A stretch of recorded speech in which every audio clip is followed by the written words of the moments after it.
Shabbat Shalom to the scattered tribes of the bloodline of Jacob, along with the 144,000 among them, and the grafted in brothers and sisters who have joined us in the perfect righteousness of the Father.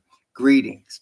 Greetings to the chat. I want to thank Brother Arkawan Banya. You know, I did kind of notice this, honestly, at the corner of my eye, but I looked at it just now. Thank you for this little message you put up. I greatly appreciate that, my brother Arkawan Banya. He put this message up, and he did that on his own, and that's beautiful, man. I really appreciate that. Thank you. Welcome, Azariah Israel. Welcome, Brother Mark, Brother Yakoba, Isha Shama, and her husband, Shama. Brother Gary Joseph, Stephen Kelly, greetings and blessings to all. Brother Thomas Dunston, greetings and blessings, Heavenly Garden.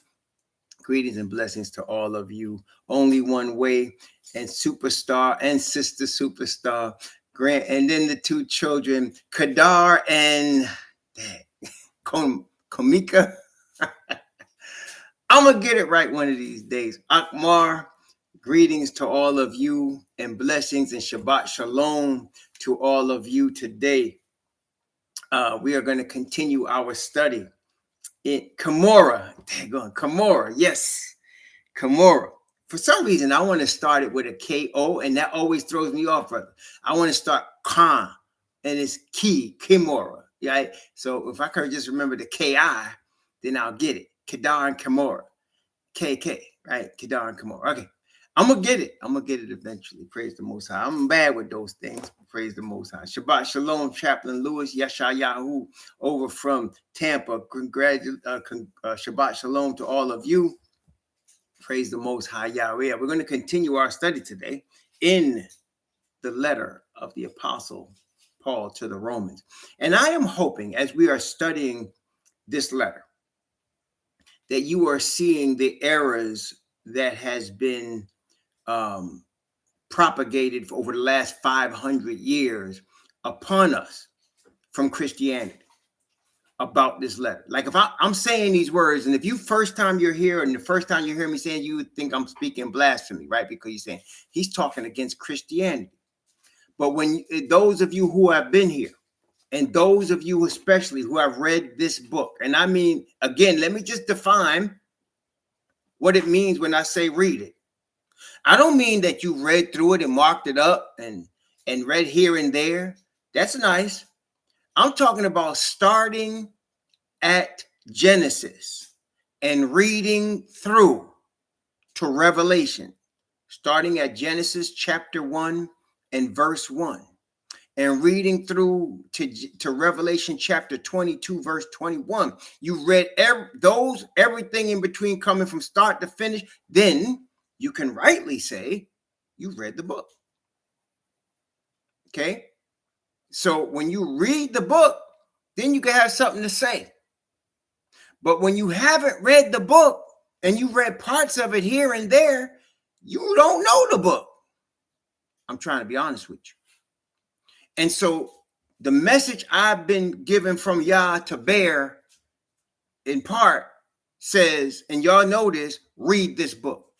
Read it for yourself. Start in Genesis and read through. Yes, so-and-so begot so-and-so, begot so-and-so, begot so-and-so. Kill this type of heifer and this type of lamb and this type of goat. Yes, you got to read through that too. Build the sanctuary by this amount of cubits, by this amount of cubits. Yeah, you got to read through that too. But you're going to read a lot more than that. Because brothers and sisters, we know, those of us that have read the book, we understand. This is not just about an academic intellectual pursuit. This is not like reading your science book when you was in school. This is not like reading your math algebra book when you was in school. This is a supernatural exercise. Why do I say that? Because it's not by man. We believe that an eternal spirit caused chosen Hebrews to write these words. Let me say that again. We believe that the eternal spirit of Father Yah, who exists, Ahaya, caused Hebrew Israelite men to write these words. And because of that, when you read this book, it's not like reading any other book. Because we believe that same Father Yah, whose spirit endowed the people of the Israelites to write these words, is an eternal spirit of perfect righteousness and perfect wisdom and perfect understanding. And somebody might say, well, if he's so perfect, why is the world in such trouble? Because people don't want to listen to him. Simple. People want to do what they want to do. And when you do what you want to do, you veer off the path of perfect righteousness, perfect understanding, and perfect wisdom. So therefore, nothing but trouble gonna happen.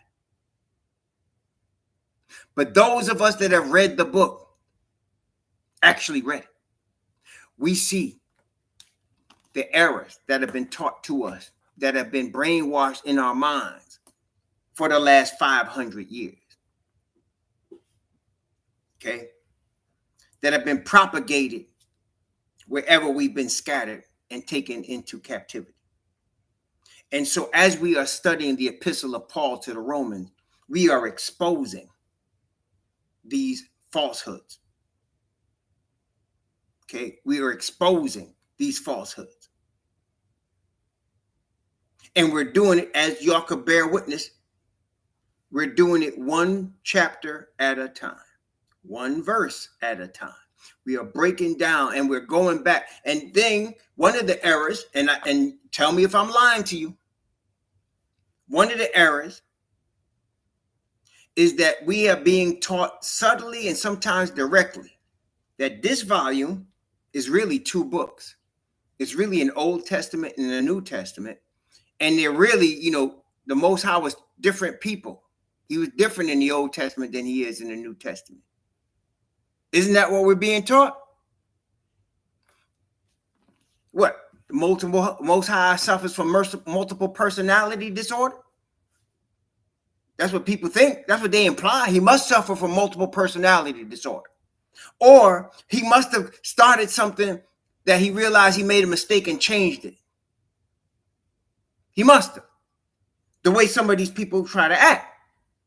But no. When we read the whole thing, what do we realize? That Genesis is the same as Revelation. It's one book. That 40 different Hebrew Israelites, 40 different Hebrew Israelites were used to write this book. That's what we realize. And we start to realize where we fit. Are we a descendant of Shem, Ham, or Japheth? Where we fit. We start to realize what the gospel is really about.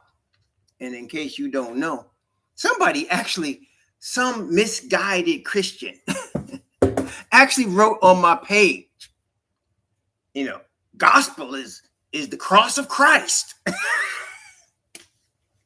I didn't bother answering. See, when something is too ridiculous to me to put effort into, I don't even answer. If I have some care for you, I will answer. But if I don't, I won't, because it's too ridiculous. So for the sake of the ignorant who have not really read this book, let's tell them what the gospel is.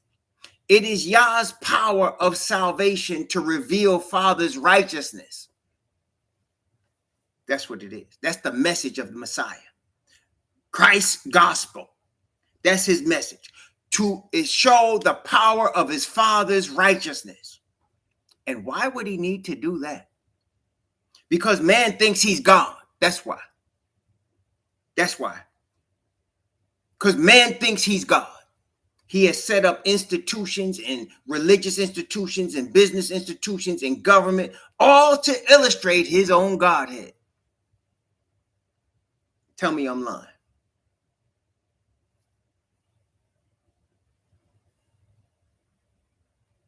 Testing. Can y'all hear me? I see sound on my side, Brother Mark. Can y'all testing? 1, 2, 3. Can you type a 1 if you could hear? I think it's on your side, Brother Mark. I think it's on your side. It might be on your side. So the gospel is Father's righteousness being revealed in a power that can change a sinner and make that sinner acceptable to himself in perfect righteousness. That's the gospel. Okay? That's according to Romans that we're studying. Chapter 1, verses 15 and 16. Okay? No, it's not Jesus on the cross. It's not the gospel. That's not it. In fact, let me explain something from the Bible that those of us that have actually read it will understand, but those of y'all that haven't read it won't understand. If Messiah was born of a woman and sinned, all of us would be lost. We would be no hope for us. If Messiah was born of a woman and didn't sin and was hung on the cross and Father didn't resurrect him, all of us would be lost. Did you hear what I just said? So if Jesus died on the cross but didn't get resurrected by his Father, we'd all be lost. There'd be no hope for us. Zero. If Messiah was born of a woman, lived perfect righteousness, paid death, was resurrected, but was not our high priest, we'd all be lost. So no, Jesus dying on the cross is not the gospel. Because if he was not our high priest, if he did not stand between us and the Father, we'd be lost, destroyed.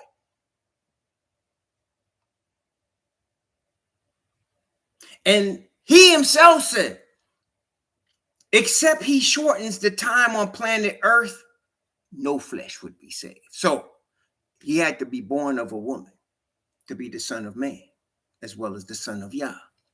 He had to live a life of perfect righteousness before his Father. He was penalty for sin. Father had to resurrect him from the grave. He had to be put into place as our high priest. And in doing so, he perfects us so that he can come back and get us and save us. That's when we're saved. And then vanquish sin for good. All of that has to happen for this process to be successful. If one piece is missing, it's all falling apart. So for somebody to say Jesus died for you and that's the gospel, you don't know what you're talking about. You better go back and read your Bible. You need all of these processes together in order for this to work. If you're missing one piece of it, the whole thing collapses. And then let me take it a step further for those of you who have not read your Bible. The Messiah is not the high priest for everybody. You better go back and look in Leviticus at what the high priest's job was and who it was for. Messiah is not the high priest for everybody. He's the high priest for Israel. And no, the children of Yafet are not Israel. They don't fit the biblical description. They don't come from the place where Israel comes from. They are not the bloodline. The children of Yafet that he is interceding for are the ones that are among the true Israelites, those that dwell among us. He said the strangers is for the Israelites and the strangers that dwell among us. That's the grafted in that we're going to be talking about today. No, he's not interceding for nobody else. And if he's going to intercede for people that's not Israelites, it's because Israelites are praying for them. You better go read your Bible and stop listening to this so-called gospel of the white Jesus from Christianity, because that ain't going to save you. It ain't going to give you no power to overcome You're going to be struggling with sin. How do I know? Because I was there. You'll get a temporary high that makes you think something is happening. But then over the course of time, all you're doing is marking time. How long you've been a Christian? 20 years, 30 years, and you're struggling with the same sins you were struggling when you first came. Y'all know I'm telling the truth. I ain't lying. I could bear witness. But the power of Father Yah's Spirit is not with you, because you're following a God that doesn't exist in a white Jesus, a white European, white privilege, white power Jesus. And y'all who are Christians, I know y'all gonna be upset. Well, it doesn't matter the color. Yeah, why did y'all push that white Jesus for 5 centuries then? Huh? And why are the most racist people in America Sunday Christians in white churches? And not just Sunday, Adventist ones too. Why are the most racist people in America Christians? The most racist ones. Jesus loves you. The most segregated time in America is Sunday at 11 o'clock. Am I lying?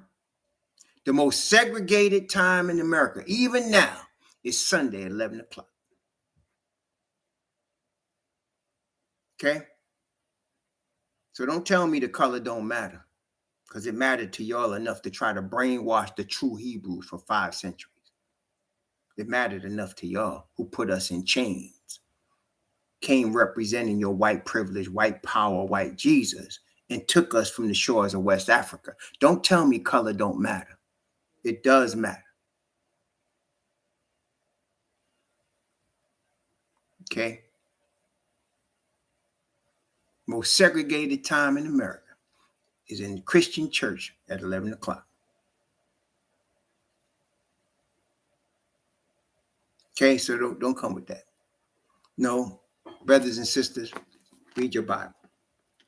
The Father loves those that surrender to him. He loves those that surrender to him. He said, Jacob I loved, Esau I hated. I didn't make that up. He said, Jacob I loved, Esau I hated. And he said, I have hardened Pharaoh's heart that I might show my glory in him. He didn't love Pharaoh. He didn't love Pharaoh. No, he loves those that surrender to him. This is a war, brethren. It's a spirit war. Which side you on? You on the side of being God yourself? Or you on the side of the true creator? Which side you on? Because you got to choose one. Ain't nobody asking you to be perfect. You got to choose a side, though. Because there's a spiritual war going on. So as we're reading Romans, we're exposing the lies and bringing forth the truth of the word by the grace of the Most High, so that people that want the truth can see. And please, again, please read your Bible. There's no book on the planet more vital to your eternal destiny than this book. The only book that's more important than this book is a book that we don't have access to. It's called the Book of Life. Because if your name is not written in that book, you don't have you're done. The Book of Life. And those who surrender to the Father Yah, the creator of heaven and earth, the only true God, the God of Abraham, Isaac, and Jacob, the only chosen people, they're going to be written in his book. And he knows you by name. Again, it ain't about you being perfect now. It's about you being humble. About you understanding you're not a God. About you understand you can't save yourself. About you understanding you don't know everything. That there is a God above you that does. That's what this is about. Which side you on? I am here to speak to the people who want to join with Father Yah. I am here to speak to the people that cling to his Messiah, Yahweh Shai. I am here to call forth those people, and there's going to be at least 143,999 other men doing the same thing. Praise the Most High Yah. Period. End of story. So, we're talking today about another falsehood. Have y'all ever heard this one? Let's start and let's go to Romans chapter 11. This other falsehood. Here's one. This was taught in the Adventist church. I don't know if it is no more because I don't follow what they teach no more. But this is what they used to teach. Israel has been put away. The bloodline is no more. There's no more bloodline. The new Israel is the Christian church. Have y'all heard that one? You ever heard that one? The new Israel is the Christian church. Have y'all heard that? What do the Hebrew prophets got to say about that? Yes. Spiritual Israel. Y'all heard that? No. There's no more physical bloodline. There's spiritual Israel. Shabbat Shalom, David. Brother David Harriet over in London. Yeah. Spiritual Israel. So let's see what the Bible, what does the book have to say about that? First, let's go to the brother. We've been kind of consulting with this brother, quite a bit, haven't we? We've been consulting with Brother Isaiah. We're gonna use more than Brother Isaiah, though. In fact, let me not even use Brother Isaiah. I put him in the thumbnail. I put him in the description box, so we know what Isaiah got to say about it. So I want to show that there's multiple witnesses, right? So let's go to Brother Jeremiah and let's talk to him. What did Brother Jeremiah got to say about that? Let's go to Jeremiah chapter 23. I'm gonna use a couple of verses from Brother Jeremiah because he's just so powerful in this point. So let's go to chapter 23. Chapter 23, I'm going to start at verse 5, and I'm going to read from verse 5 down to verse 8. Jeremiah chapter 23 from 5 to 8. Has he put away his people forever because of their sins? Has he decided that these white Jesus and Christianity is now the new Israel? Has he decided that? Let's see what he said. Jeremiah chapter 23, beginning at verse 5 and going to verse 8. Behold, the days come, saith Yahweh, that I will raise unto David a righteous branch, and a king shall reign and prosper, and shall execute justice, and shall execute judgment and justice in the earth. In his days, Judah, I guess they must exist, Judah shall be saved, and Israel shall dwell safely. And this is his name, whereby he shall be called Yahweh, our righteousness. Therefore, behold, the days come, saith Yahweh, that they shall no more say, Yahweh liveth, which brought up the children of Israel out of the land of Egypt. But Yahweh liveth, which brought up and which led the seed of the house of Israel out of the north country, and from all the countries whither I had driven them, and they shall dwell in their own land. Witness number 1. This is a prophecy about the seed of Israel. That is, the semen that produced people from Jacob. Put it plainly for y'all. Jeremiah chapter 30. Jeremiah got a lot of witnesses. He got a lot of more. But I'm just going to give you 2 because I need to give you some more witnesses. Jeremiah chapter 30. Jeremiah chapter 30. And I'm going to read from verse 1 to 10. Jeremiah chapter 30 from verse 1 to 10. The word that came to Jeremiah from Yahweh saying, this is Jeremiah, the Levite prophet of Israel, the Hebrew Israelite, Levite from Israel. That's who Jeremiah is, in case you didn't know, okay? So the word that came to Jeremiah from Yahweh saying, thus speaketh Yahweh most high of Israel. Did he say Egypt, Babylon, London, of Israel. Write thee all the words that I have spoken unto thee in a book. For lo, the days come, saith Yahweh, that I will bring again the captivity of my people, Israel. So first off, we need to understand the Israelite people he's talking about have been in captivity. So if you prominent, privileged Caucasian, this ain't you. This ain't you. I bring my people again, the captivity of my people, Israel and Judah, northern and southern tribes, saith Yahweh, and I will cause them to return to the land that I gave to their fathers, Abraham, Isaac, and Jacob, and they shall possess it. And these are the words that Yahweh spake concerning Israel and concerning Judah. This is the Levite prophet Jeremiah. He is not talking about Gentiles. For thus saith Yahweh, we have heard a voice of trembling, of fear, and not of peace. Ask ye now and see whether a man doth travail with child. Wherefore do I see every man with his hands on his loins, as a woman in travail, and all faces are turned into paleness? Alas, for that day is great, so that none is like it. It is even the time of Jacob's trouble, but he shall be saved out of it. For it shall come to pass, that's prophecy, in that day, saith Yahweh of hosts, that I will break his yoke from off thy neck and will burst thy bonds, and strangers shall no more serve themselves of him. So apparently, strangers were using Israelites as their servants.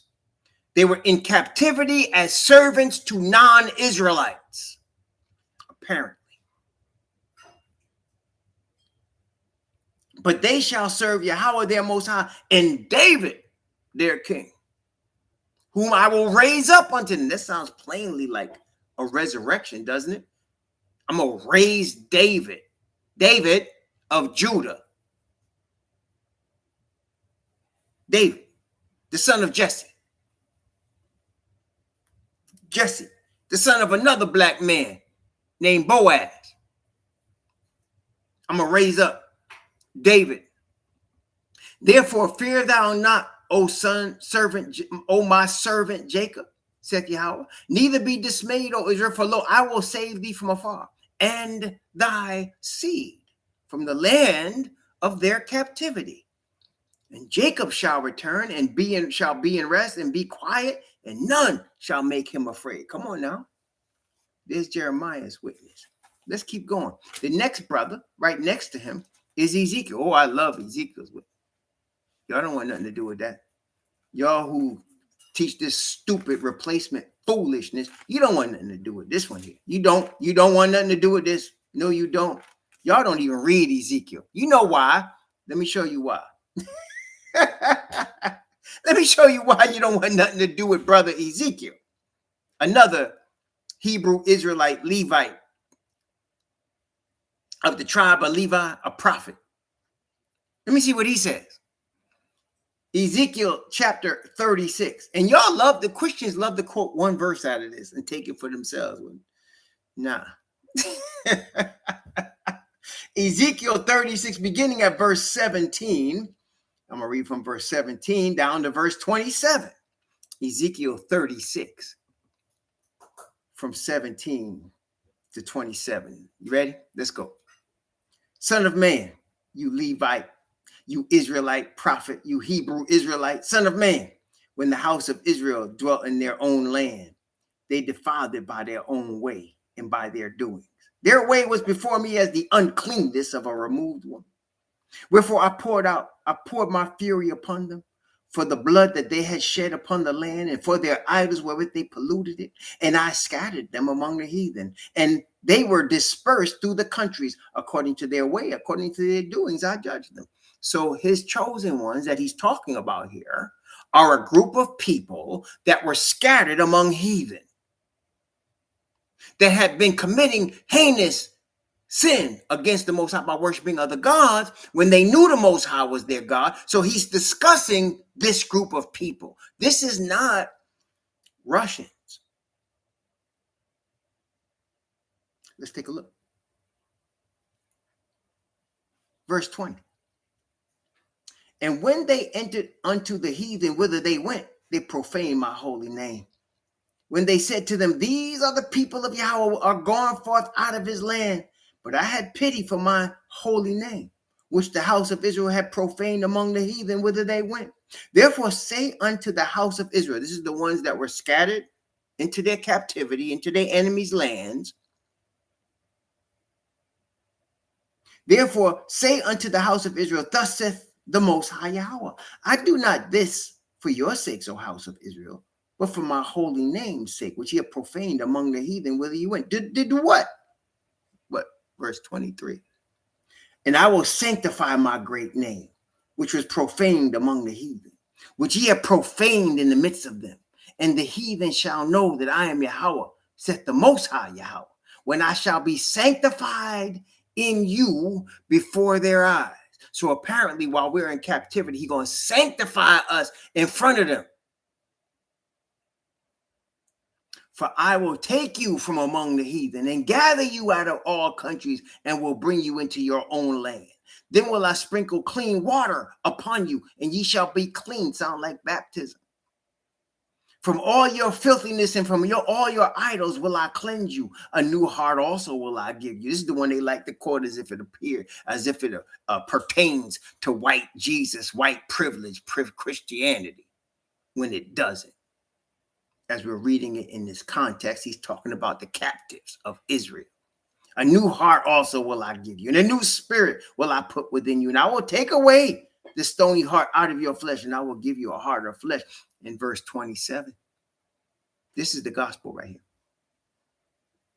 And I will put my spirit within you and cause you to walk in my statutes. You shall keep my judgment and do them.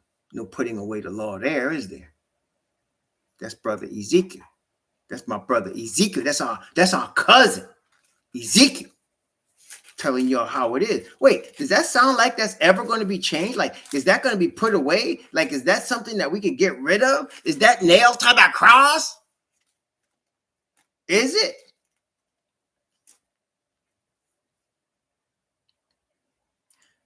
Let's get another witness. Brother Hosea or Hawashai. I'm just pulling this up. Just turning to it. Because there's so many witnesses. And I got to give you one from Moses, right? Okay. We got to do Moses. Because Moses is the prophet of, when we were, come out and delivered from Egypt. That was the prophet that the Most High used to lead them, right? So we're going to get you brother Moses too. But so far we have gotten brother Jeremiah. We've gotten brother Ezekiel. And we got brother Yeshaya or Isaiah. We got him. And then, of course, here we go with brother Hosea. We got a lot of more. And then we're going to get brother Moses involved too. We got a lot of more. So we're going to start Hosea chapter 2. And I'm going to start from verse 16 of chapter 2. And I'm going to read all the way into the short chapter of chapter 3, which is only 5 verses. So I'm going to read chapter 2 of Hosea from verse 16 into chapter 3 of Hosea, verse 5. Paul also quotes Hawashai, which means to save. Let's read. It shall be at that day, saith Yahweh, that thou shalt call me Ishi, and shalt call me no more Baali. Baali means Lord. Thou shalt call me husband, not Lord anymore. Who do they call Lord or time? Okay, let's go. For I will take away the names of Baalim, your sun gods, out of your mouth. And they shall no more be remembered by their name. And in that day I will make a covenant for them with the beasts of the field and with the fowls of heaven and with the creeping things of the ground. And I will break the bow and the sword and the battle out of the earth. And I will make them to lie down safely. I will betroth thee unto me forever. Yea, I will betroth thee unto me in righteousness. That's the gospel again.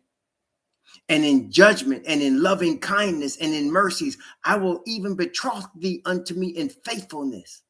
And thou shalt know Yahweh. And it shall come to pass in that day, I will hear, saith Yahweh. I will hear the heavens, and they shall hear the earth. And the earth shall hear the corn and the wine and the oil, and they shall hear Jezreel. and I will show her unto me in the earth, and I will have mercy upon her, and that had not obtained mercy. And I will say to them who were not my people, thou art my people. And they shall say, thou art my most high. We just read that. That was Romans chapter 10. He's talking about Israel. Okay, wait.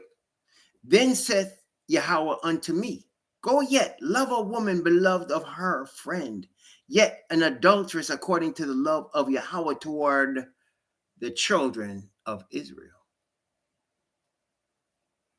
who took other gods and loved flagons of wine. So I bought her to me for 15 pieces of silver, and for an homer of barley, and for half a homer of barley. And I said unto her, thou shalt abide for me many days. Thou shalt not play the harlot, and thou shalt not be for another man. So will I also be for thee. For the children of Israel shall abide many days without a king, and without a prince, and without a sacrifice, and without an image, and without an ephod, and without a teraphim. Afterward shall the children of Israel return, and seek Yahweh their most high, and David their king, and shall fear Yahweh and his goodness in the latter days. That's where we live. So has Yah cast away his people? Has he decided, I don't want y'all no more? I'm going to go get me some Europeans, and I'm going to bleach my color to a Caucasian level, and then we're going to go and we're going to create a whole new religion, Christianity.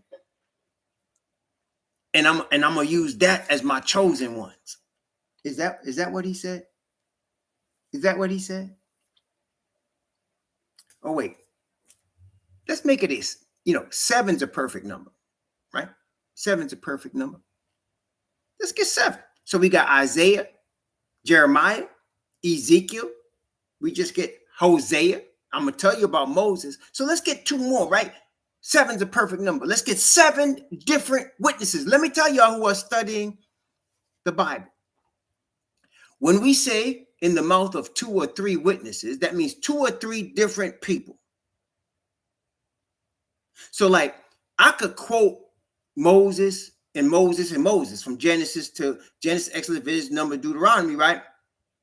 But that's all one witness because Moses wrote that, see? So you can't count that as different witnesses. You need different witnesses. I got to have 2 or 3 different witnesses. So when you're looking at the New Testament and you're trying to come at me with one of Paul's writings, okay, give me 2 or 3 different witnesses, not just Paul. Don't try to quote from Colossians and then follow it up with Galatians and then follow it up with Romans, because that's the same witness. We need different witnesses, 2 or 3 witnesses. See what I'm giving you here? By the grace of the Most High, there's Isaiah, there's Ezekiel, there's Jeremiah. There's 3 different brothers. Okay? We just read Hosea. That's our 4th brother in the mouth of 2 or 3. I just gave you 4, but we ain't done yet. Micah. Micah's another witness. And he got a couple of things to say. I don't even know where to begin. Micah says so much. I'm going to start at chapter 7 because, we got other witnesses. So let's go to chapter 7. Micah chapter 7. For those of you that want to read your Bible, really read it and understand there is no replacement for the bloodline. There is none. But for those of you that don't know, we're going through the witnesses, okay? So let's start at chapter 7 of Micah. And let's read chapter 7, another gospel type verses. Okay, here's another thing about the gospel here. The message. Gospel means message. It's a message. Yes, it means good news, but it's a good message. It's a message. Okay, so Micah chapter 7, I'm going to read from verse 18 down to verse 20. Watch carefully. Micah chapter 7, 18 to 20. I ain't got to look hard to find witnesses because all of the prophets talk about this. Wait a second. Who is the Most High like unto thee, that pardoneth iniquity, and passeth by the transgression of the remnant of his heritage? He retaineth not his anger forever, because he delighteth in mercy. He will turn again He will have compassion upon us. Who's the us? Keep reading. He will subdue our iniquities, and thou wilt cast all their sins into the depths of the sea. Thou wilt perform the truth unto Jacob, and mercy to Abraham, which thou hast sworn to our fathers from the days of old. This is Micah. This is Micah. Hebrew Israelite prophet. This is Micah. I just want you to know. Hebrew Israelite prophet. Micah. Okay? Hebrew Israelite prophet. Wait. You know, I'm thinking, let's get one from Messiah himself. You know, the Jesus that died on the cross. Let's get one from him, who is really the Hebrew Israelite prophet, priest, and king from the tribe of Judah. Let's get a witness from him. Okay, so far we got Isaiah, Jeremiah, Ezekiel, Hosea, and Micah. 5, right? We said we wanted 7. Well, we should, be appropriate to have one from Mashiach Yahushua himself. That's his real name. Yeah, oh yeah, Zechariah, Zephaniah, and Zechariah, Obadiah. We got plenty. But, just in case they say, you're using only Old Testament. What about the New Testament? Okay. Matthew, I'm going to go from Matthew chapter 15, from verse 21 down to verse 28. Matthew 15, 21 to 28. Mashiach, Yahushua, which means Yah exists to save. Father, Son. You might call him. You can call him. How y'all call him now? What you call him? You call the Father Yahuwah, and you call him the Mashiach. What you call him? I forgot what y'all call him when you're not carrying that A fold, that ah sound. I forgot how you call him that. What they call? Yeah. No, that's the Caucasian messianics that made that one up. No, I'm talking about anyway, Yahushua. Yeah, Yahushua. I think it's Yahushua y'all call. We call him Yahushua. Some of your brothers and sisters call him Yahushua. No problem with us.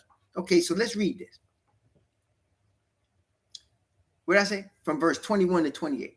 Then Yahushua went thence and departed into the coast of Tyre and Sidon. And behold, a woman of Canaan came out of the same coast and cried unto him, saying, have mercy on me, O master, thou son of David. My daughter is grievously vexed with a devil. But he answered her not a word. And his disciples came and besought him, saying, send her away, for she crieth after us. But he answered and said, what did he say? I am not sent. I am not sent. That means sent by the Father. I am not sent, but unto the lost sheep of the house of Israel. Wait a minute. Who did he come for? What was the primary purpose? Was it just to die on the cross for the sins of anyone that raises their hand and say, I love Jesus? No, what would he say? What? I came not, but for the lost sheep of the house of Israel. Primary purpose of Messiah, for the lost sheep of the house of Israel. Okay. This is Brother Matthew, a Hebrew Israelite. Brother Matthew. Okay, wait. Then came she and worshipped him. Okay. Oh, you worshiping the Messiah, the Lion of the tribe of Judah now. Oh, okay. What did he say to you? Master, help me. But he answered and said, it is not meet to take the children's bread and cast it to dogs. He called the woman a dog, even if he knew that what he was going to do afterward. In front of his disciples, he said, it is not meet, or it is not proper. That's what meat means. Meat is an old English word that means proper, right? Brother David, am I telling the truth? It is not meet, he said, to take the children's bread and cast it to dogs. In other words, this bread is for Israelites. So it's not right for me to give it to the dogs. And she said, truth. You're right. I'm not arguing with you. You're right, master. You right. But you're right, master. She said, truth, Lord. Yet the dogs eat of the crumbs which fall from the master's table. That's what he needed. He needed that repentance. He needed her to understand there is no God outside of Israel, even though she was from Palestine. Palestine means Philistine. Those people were children of Ham. You need to understand the Philistines were children of Ham. What would they have looked like being children of Ham? Anyway, she was from there. And she acknowledged, you're the only true God. Your father's the only true God. You're the Messiah. You're the son of David. You're the chosen one. Your people are the chosen one. And then he said, verse 28, then Yahushua answered and said unto her, O woman, great is thy faith. Be it unto thee even as thou wilt. And her daughter was made whole from that hour. You see, brothers and sisters, he don't just reach out and say to Gentiles, no matter what you do, I'm going to save you. Just raise your hand and believe I died on the cross. That's not what he said. Look at what she did. She acknowledged who he was. Truth, she said. I am a dog. Truth, you came for the lost sheep of the house of Israel. Truth, you are their Messiah. But I'm acknowledging this. I know I'm not worthy. I know who you are. Help me. And he did. She understood his position and she understood her position. Catch that. That's not doing away with the bloodline. Is it? That's witness 6. Let's get the 7th witness from Moses. I like this one. I like this one. I like all of them, but this one, I don't know. I like to finish with this one. It kind of puts a nail in. Leviticus chapter 26. Leviticus chapter 26. Leviticus 26. Now, my favorite one is Deuteronomy 30. I'm not going to read that one to y'all. Y'all probably, I done said it so much, some of y'all got it memorized. Deuteronomy 30. I like that one. But look, I wanted to go to this one. This is a Moses one too. Leviticus chapter 26. I'm going to start here. And he's talking about the children of Israel. And he's talking about the bloodline, right? So let's look at from verse 38 down to verse 46. Leviticus chapter 26 from 38 to 46. He's talking to the bloodline. Obviously, it's Leviticus. They call it Leviticus, but really the name is Yahweh called. That's the name of the book of Leviticus. Yahweh called. Who did he call? He called out the Levites, right? Yahweh called. Okay, that's the name of the book. This Levitical name was given by Roman Latins, right? But that's fine. It don't change the message, does it?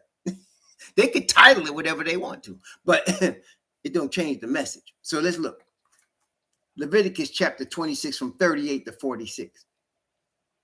And ye shall perish among the heathen, and the land of your enemies shall eat you up. He's describing his people, and he's saying we're going to perish among the heathen, and the land of our enemies will eat us up. Did that happen to Brother Mark? Did that happen to the Irish? How about the Polish? Did that happen to the Ukraine or the French? Who did that happen to? It said, you shall perish among the heathen, and the land of your enemy shall eat you up. There's only one group of people this fits. Only one. The ones that came from the coast of West Africa and was scattered throughout the earth in chains. That's the only one. Nobody else. So I guess these are the people that he's going to replace with white Jesus. He must going to replace these people with white Jesus. I think we're going to read that. Let's read. Verse 39. And they that are left of you shall pine away in their iniquity in your enemies' lands. And also in the iniquities of their fathers shall they pine away with them. If they confess their iniquity in the iniquity of their fathers, with the trespass which they trespassed against me, and that also they have walked contrary unto me, and that I also have walked contrary unto them, and have brought them into the land of their enemies, if then their uncircumcised hearts be humbled. Let me stop here for a second. I got to tell you something. If we are unrepentant bloodline, you bloodline, if you unrepentant, he's fighting against you. You want to know why all these things happening to us in our enemy's land, aside from what he just said? He's fighting against us if we're unrepentant. See, you might be ignorant and may not know that you're going to these Baptist church, SDA church, whatever church, and you're worshiping this white Jesus. You might be ignorant. That's okay. But once you are alerted to who you are, you should not be there anymore. You should not be there. And if you are, he's fighting against you. He said, you walk contrary to me, and guess what? I'm walking contrary to you. We some stiff-necked people. The true Israelites, we some stiff-necked people. So he, you and I know we have been through stuff with the Father where he had to beat our behind seriously, right? He got the switch on us. Many times we had to do that because brothers and sisters, right? We stiff-necked, man. I can speak for myself, and I know I ain't the only one. Okay, let's continue. He said, if their uncircumcised hearts be humbled, and they then accept of the punishment of their iniquities, what he's going to do then? Then will I remember my covenant with Jacob, and also my covenant with Isaac, and also my covenant with Abraham will I remember, and I will remember the land. Then the land also shall be left of them, and they shall enjoy her Sabbaths while she lieth desolate without them. Let me tell you something, brethren. As long as we are not on our land, I don't care who's there, Messiah, Most High, Father, just considers that land desolate because we're not there. I don't care what other nations are there. If we're not there, it's desolate.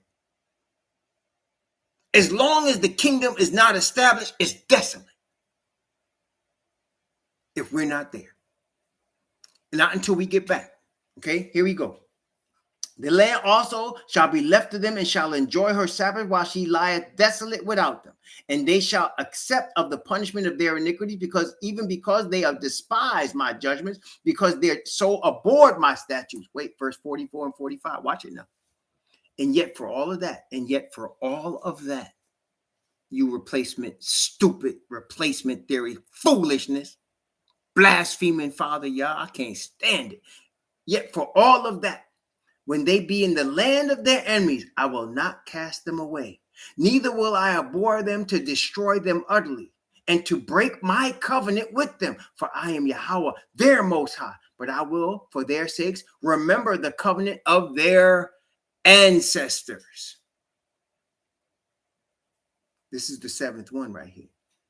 Whom I brought forth out of the land of Egypt in the sight of the heathen. Again, he's specifically talking about the bloodline of the people who came out of Egypt. He said, I'm going to remember the covenant I made with our ancestors. That's from our past. That I might be their Most High. I am Yahweh. These are the statutes and judgments and laws which Yahweh made between him and the children of Israel in Mount Sinai by the hand of Moses. There's the seventh witness, Moses. There you go. 7 witnesses. In the mouth of 2 or 3, let every word be established. I want you all to bear witness, please. Did I just give you 7 witnesses that show that the Most High is not changing his people, not replacing his people, not doing away with his people, but instead will recover and redeem his people? Did I share with you 7 different witnesses?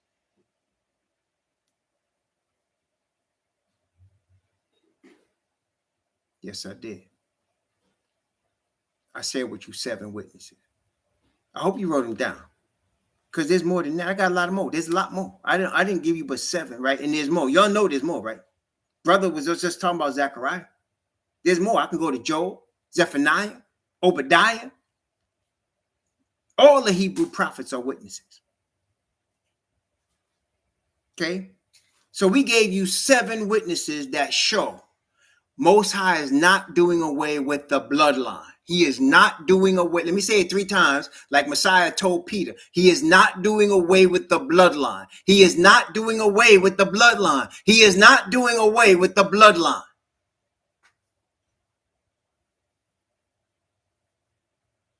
Okay? So don't ever think that they're replaced by Christianity. That's not what the prophets said. Okay? No. There's no replacement for us.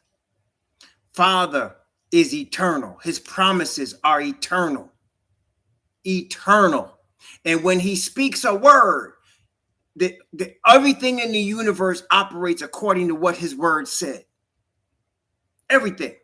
And it obeys his word. His word goes out with a power that causes the universe to obey exactly what he says. And he done told us at least 7 times he's going to recover us. That's the word going forth out of his mouth. It's going forth in righteousness, and it will not return. Let me give you one more before we go back to Rome. Let me give you one more. Okay, let me give you one more. I love this one too. Isaiah. We told you about Isaiah, right? Praise the Most High. So let's go to Isaiah 55. Isaiah 55, so people will understand the power of our Father Yah. Isaiah 55. Isaiah 55. I'm going to start at verse 8. And I'm going to go to verse 11. Isaiah 55 from verses 8 through 11. Isaiah 55, 8 through 11. Then we're going right back to Moses because we made the point that we should not. We got so many witnesses, right? 7 witnesses. Isaiah 55, 8 through 11.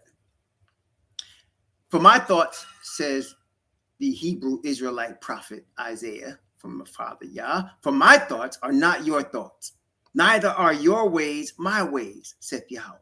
For as the heavens are higher than the earth, so are my ways higher than your ways, and my thoughts than your thoughts.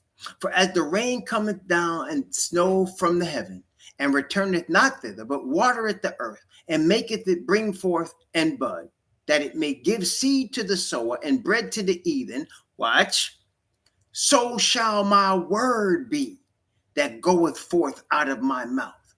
It shall not return unto me void, but it shall accomplish that which I please, and it shall prosper in the thing whereto I sent it. Father speaks a word, and there is no doubt it's coming as he spoke it. See, now the only way you get around this if you decide you don't believe this book, and that's fine. You can go ahead read the Quran if you want. Go read that. Go read the books of Buddha or whatever you want to read. The books of the Catholic fathers. Go read Ellen White and Joseph Smith and Watchtower. Do what you want to do. But those of us that are leaning only on this book, we know what's going on from that book. And we believe there's a Father and his name is Yahweh. And we believe that his word will not return unto him void. We believe every word that he speaks out of this book. And there's no replacement for the people of this book, Israel. His bloodline. There's no replacement. Okay? There you go. Now, let's head back to Romans. Let's head back to Romans with the evidence that we have, which we got from 7 different witnesses.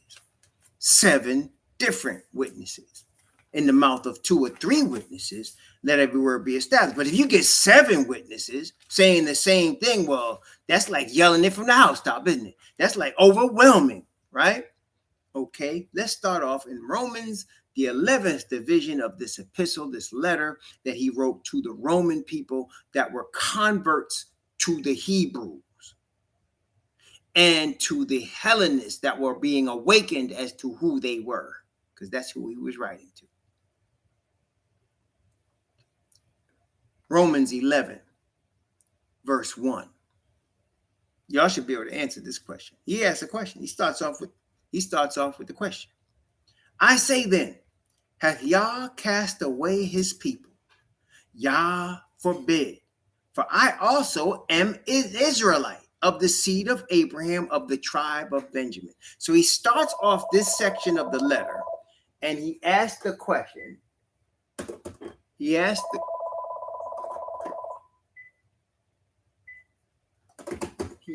the question, has Yah cast away his people?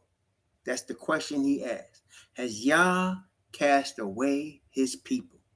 That's the question. We just answered the question, I believe. Did we not? We answered the question with 7 different witnesses, didn't we? We answered the question with 7 different witnesses. And the answer is no, he hasn't. And Paul agrees. He said, Yah forbid. And what was his witness? He said, for I also am an Israelite. What did Paul call himself? A Christian? Did he say he was a Christian? Did he say, I also am a Christian? No, he didn't cast away because I'm a Christian. Did he say that? He said, no, I also am an Israelite of the seed of Abraham. Oh, I guess they can't be replaced because he is saying he is the seed of Abraham, the tribe of Benjamin, giving you his bloodline, telling you who he is. So he said, no, he hasn't cast away his people because I'm here. I'm witness. I'm of the seed of Abraham, the tribe of Benjamin. I'm an Israelite and Hebrew. So he didn't cast away his people. Okay. See, because he was afraid that because of the rejection of Messiah by a large majority of the bloodline, that the heathen might get it in their head that there's no more bloodline. He was concerned because obviously he has to bring this up. He's given us from chapter 9 and 10, he's given us the recovery verses of his people. Okay, he's given us the recovery verses of his people because Yah has promised, as we read in 7 different witnesses, I'm going to recover my people. There's no replacement for us. And we don't need to be like these skinheads marching in the streets talking about you will not replace us. We don't need that. Father Yah got our back. Messiah got our back. We just need to know who we are and let the power of Father's word do what it's going to do. Nothing, we just read it, nothing can stop Father's word from coming to pass. Nothing can stop it. Not any man-made institution, government, weapon, Satan can't stop it, nor all of the angels of hell. They can't stop the word of the Father. The only thing that can stop the word from being fulfilled the way it is in us is us making the choice to depart from his word. If we stay with his word, it will be fulfilled in us. There is 100% no doubt about it. The problem, as I started this whole thing off with, is not that Father's word won't come to pass. Father is eternal wisdom. Father is eternal understanding. That's where wisdom and understanding originate, with Father Yah. Perfect righteousness come from Father Yah. So why is this world in trouble? Because people are following opposite of his eternal wisdom. They're following opposite of his eternal understanding. They're creating their own brand of righteousness, which is why we're in trouble. When you're going from one that can already clearly be in the future and clearly be in the past and in the present, when you're going from the destiny, from the plans of one who is above dimensions, you're blind right there. You're flying blind. Whereas he is light and he shows you the path. If you decide to go your own way, you're flying blind. And that's the majority of planet Earth. They're flying blind. And that's why there's major problems, as our Father has foretold. Because the thing that makes the Bible different from every other book on planet Earth is 100% accurate prophetic utterance. Not 80% accurate, not 50% accurate. Father, because he is end and beginning, he's 100% prophetic utterance accurate. There's nothing that he says that doesn't come to pass. All comes to pass. He is not a liar, nor is he guessing. He clearly sees what's going on, and he clearly sees where we're going. Man think he's smarter than the Most High. Satan think he's smarter than the Most High, but he's not smarter than his Creator. Neither are we. Okay, and the reason evil come on the earth, because man think he is his own God. Let's continue. So Yah has not cast off his people. Verse 2, Romans 11:2. Yah hath not cast away his people, which he foreknew. That's a powerful statement right there. So he called forth Adam, brought forth Adam's seed from Seth all the way down to Noah. And then from Noah, he brings forth these triplets, Shem, Ham, and Japheth. And he takes from Shem another seed, Arphaxad. And then from Arphaxad, he takes Eber, from where we get Hebrew. And then through that bloodline, he goes to a young man, or should I say, by the time we meet him, he's an old man named Abram. And he calls Abram forth and he said, I'm going to make of you a nation. That's what he told Abram. I'm going to make of you a great nation. And he did. Abram had Yisha'ak. After he had another son, Ishmael, before that. And he said, no, this is not the one I was talking about. This is you trying to get an Egyptian woman, a Hamite pregnant, and try to fulfill what I told you. That's not the child of promise. The promised child gonna come from your old lady. Remember, we used to call our woman our old lady? Y'all remember that? Some of y'all too young to remember that. Say, my old man, my old lady. He said, I'm gonna bring forth the seed from your old lady. Sarah was 65 years old when they left. Now she was 80 years old. And even she laughed. He said, oh, you laughing? Your old lady laughing. So we're going to call your boy, your son that I'm going to bring forth from her body. We're going to call him to laugh. Yisha'ak means to laugh. She said, I love it. Oh, yeah, you did. It's okay. You're going to call him Isaac because you laughed. And she brought forth Isaac, the promised seed. And through Isaac, he brought forth twins, Esau and Jacob. And the father said, Esau, I hate it. He said, Jacob, I love. Esau, I hate it. And from Jacob, he brought forth 12 sons. And 12 sons became the nation that was promised to Abraham, the nation of Jacob's children. And his name was changed to Israel. And they became who we are, the descendants of the children of Israel, the tribes. That's right, the 12 tribes of Israel. And so he foreknew us. We didn't just show up. He foreknew who we would be. Ishmael has 12 children, but he's not the 12 tribes, and he's actually not worth us worrying about. Not for us, Auntie. Our focus needs to be on who we are. And we are Jacob's children. Ishmael got his own tribe. Good for him. We're not worried about who they are. We need to focus on who we are, because as Israelites, we don't even know who we are.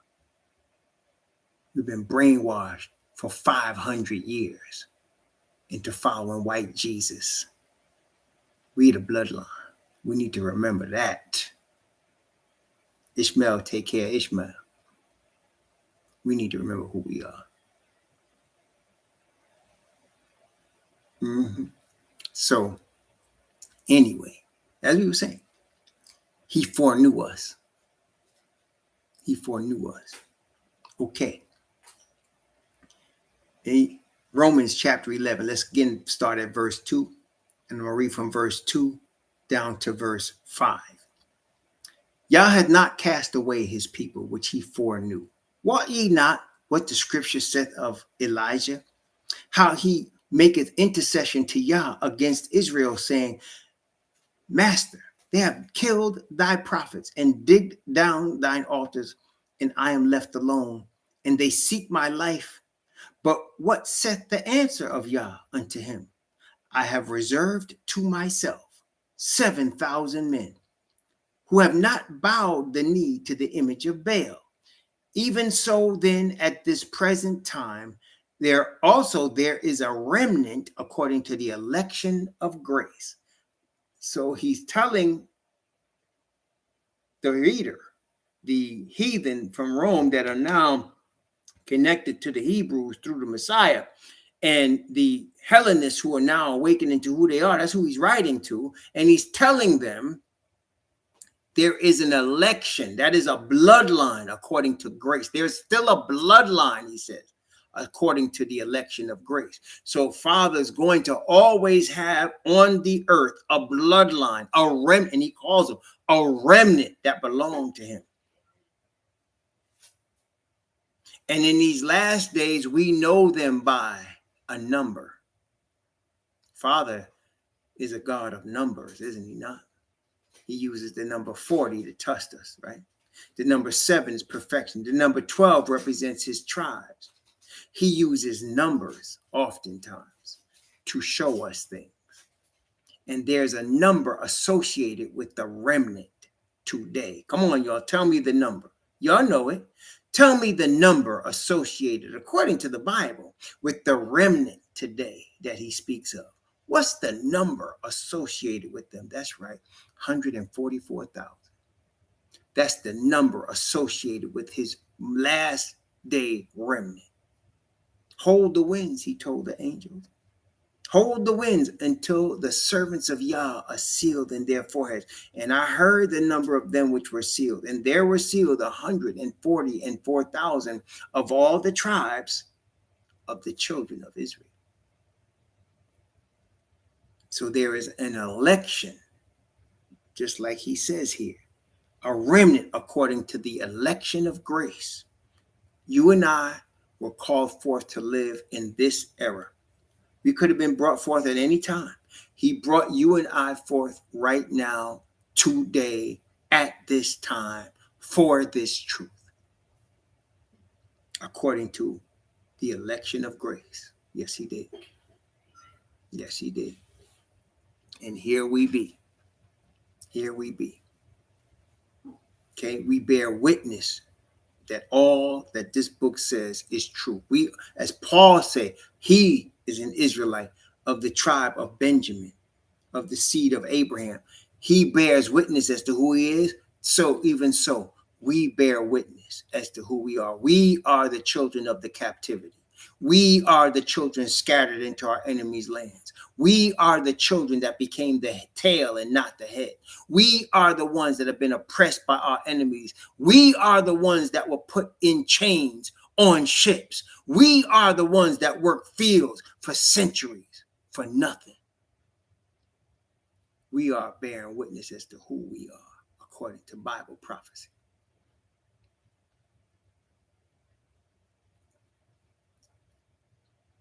All of the servants that are sealed are the ones bearing the message. Brother, Sister Maturity asked a question. He said, could the remnant be us and the servants be the sealed?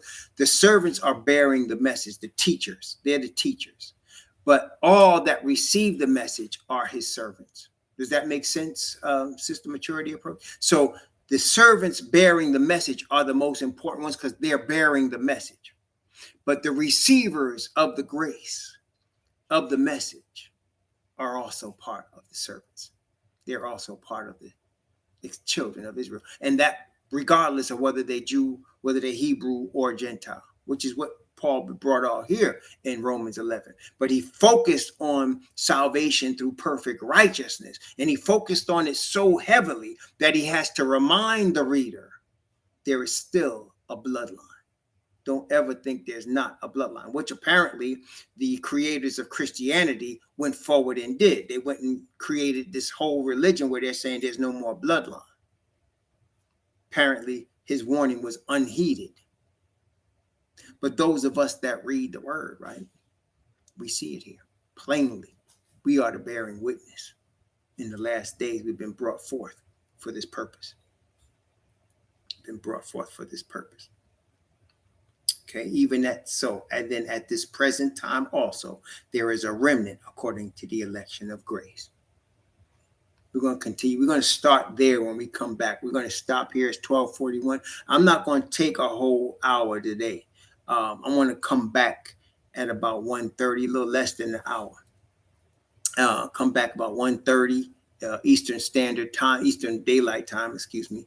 I'll come back at 1:30 Eastern Daylight Time. It's 12:42 where I'm at right now. I'm going to come back at 1:30 and continue from chapter 11 and talk about this some more. Praise the Most High.